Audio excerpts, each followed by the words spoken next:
السلام علیکم ورحمۃ اللہ وبرکاتہ۔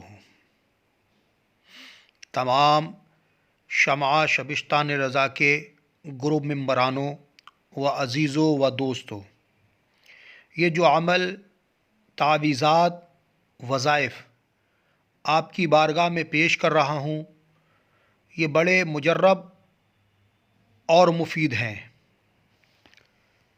ایسے تعویذات، ایسے وظائف عاملین و مشائخ اپنے شاگردوں کو سینہ و سینہ عطا فرماتے ہیں۔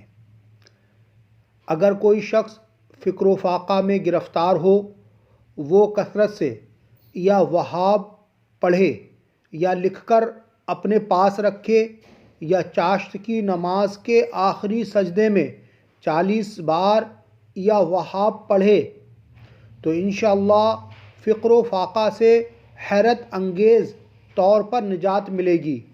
اور اگر کوئی خاص حاجت درپیش ہو تو گھر یا مسجد کے صحن میں 3 بار سجدے کر کے ہاتھ اٹھا کر بلند آواز سے 100 مرتبہ یا وہاب پڑھے اور دعا مانگے، اللہ تعالیٰ اس کی دعا قبول فرمائے، اس کی حاجت پوری فرمائے۔